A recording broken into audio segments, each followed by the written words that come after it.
Halo sahabat semuanya, perkenalkan kami program Studi Manajemen dari Institut Manajemen Wiyata Indonesia akan memaparkan secara singkat tentang strategi perusahaan. Adapun tujuan pembuatan video kita kali ini adalah untuk memenuhi tugas dari dosen pengampu prinsip manajemen.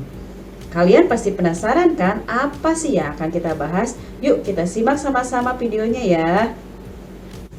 Dalam video kita kali ini, kita akan membahas jenis-jenis strategi, apa itu strategi perusahaan, 3 jenis utama strategi perusahaan, bagaimana sebuah organisasi itu tumbuh, dan bagaimana pula strategi perusahaan yang akan kita kelola.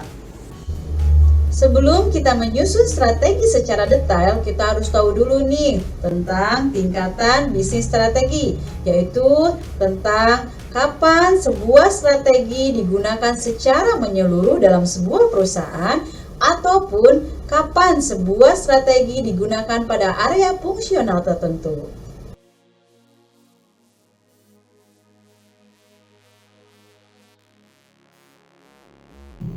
Penerapan strategi pengembangan bisnis dikelompokkan ke dalam 3 tingkatan. Yang pertama, strategi perusahaan, di mana ruang lingkup tingkat pertama ini adalah yang paling luas cakupannya. Mengapa? Karena pada tingkat ini dirumuskan visi, misi, tujuan maupun sasaran bisnis tersebut. Yang kedua adalah strategi kompetitif, di mana tingkat unit bisnis ini hanya berlaku pada level bisnis tertentu, akan tetapi tetap selaras dengan visi dan misi perusahaan induk.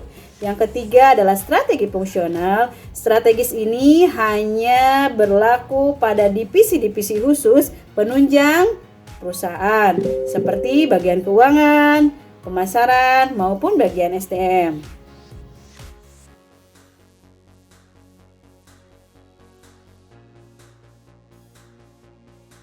Strategi perusahaan adalah salah satu yang menentukan bisnis apa yang sedang atau ingin dimiliki oleh perusahaan tersebut dan apa yang ingin dilakukan oleh bisnis tersebut. Ini didasarkan pada misi dan tujuan organisasi dan peran yang akan dimainkan oleh setiap unit bisnis organisasi.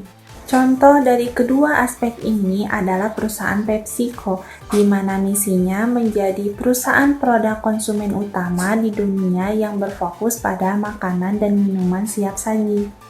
Ini berarti mengejar misi tersebut dengan strategi perusahaan yang telah menempatkannya dalam bisnis yang berbeda. Dari strategi perusahaan adalah ketika manajer tertinggi memutuskan apa yang harus dilakukan dengan bisnis tersebut, menumbuhkannya, mempertahankannya, atau malah memperbaruinya. Ada 3 jenis strategi perusahaan. Yang pertama pertumbuhan, yang kedua stabilitas, dan yang ketiga pembaruan.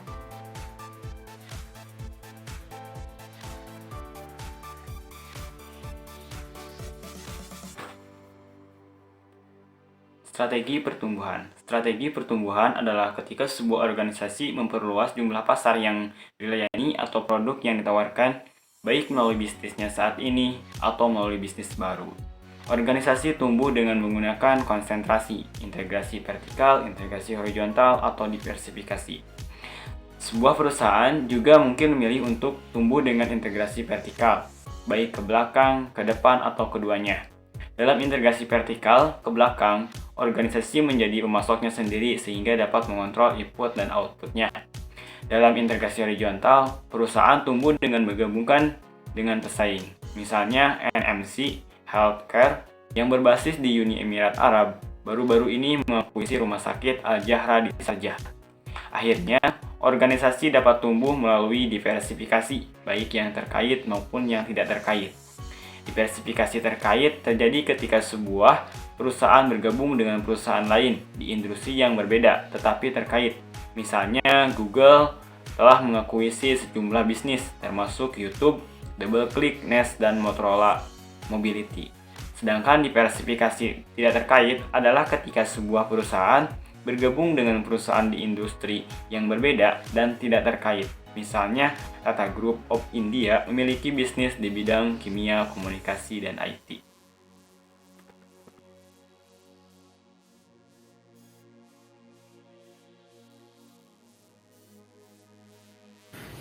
Strategi stabilitas ditandai oleh berlanjutnya operasi perusahaan dengan aktivitasnya saat ini, tanpa disertai dengan perubahan arah signifikan dalam pengelolaan usaha perusahaan, atau tidak ada penambahan produk baru maupun pasar baru. Kapan diterapkannya? Yang pertama, kondisi industri tidak bisa diprediksi. Yang kedua, sedikit peluang pertumbuhan pada industri. Yang ketiga, keuntungan dan kinerja berada pada keadaan yang memuaskan. Perlu diingat bahwa strategi ini akan berhasil dalam jangka waktu pendek, dan strategi ini hanya mempertahankan ukuran dan level operasi bisnisnya. Terima kasih.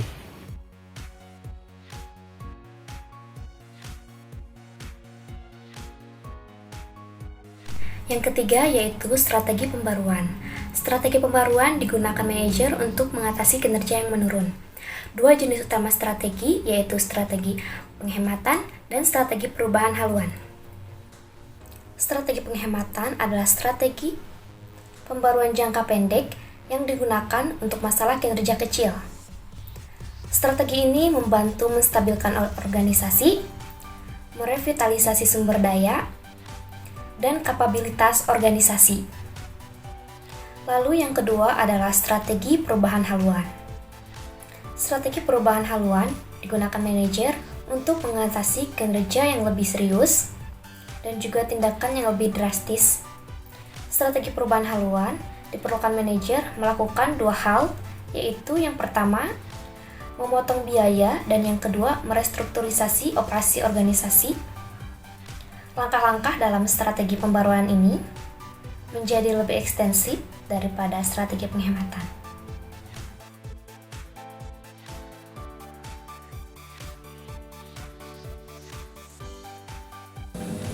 Analisis SWOT.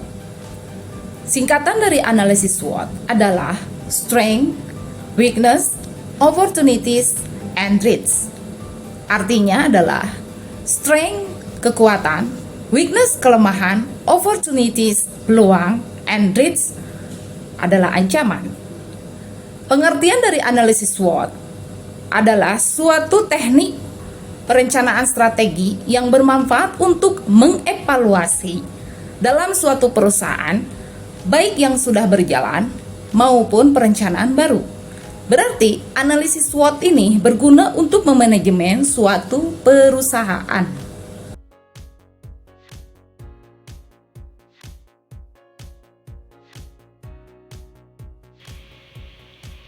Oke teman-teman, dari beberapa poin yang sudah dipaparkan oleh teman-teman saya tentang convergence, strategi ini berarti sangat berguna sekali untuk keberlangsungan suatu perusahaan.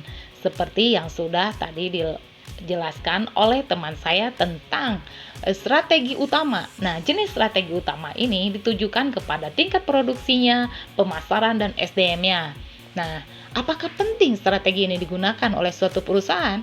Jawabannya penting sekali, karena ini adalah untuk keberlangsungannya suatu perusahaan. Di sini ada strategi pertumbuhan.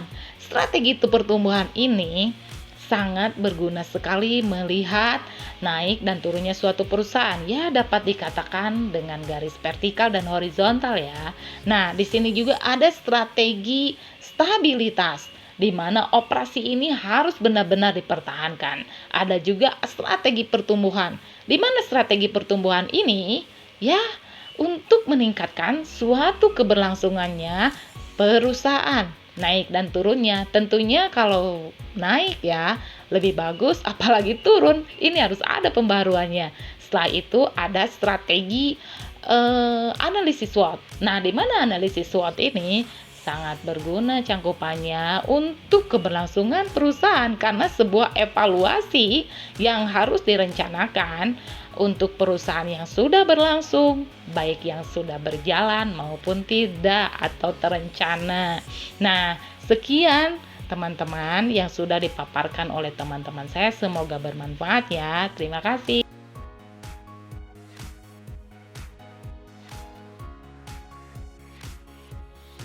Demikian pemaparan singkat tentang materi strategi perusahaan. Terima kasih sudah menonton video ini. Ada sebuah quotes dari kami, semoga bisa menjadi penyemangat hidup kalian. Jangan pernah menyerah atas impianmu, karena sebuah impian bisa memberimu tujuan hidup. Salam hangat dari kami, Program Studi Manajemen Institut Manajemen Wiyata Indonesia. Jangan lupa ya, share, komen, like, dan subscribe video ini ya. Jangan lupa bunyikan loncengnya. Terima kasih, bye-bye.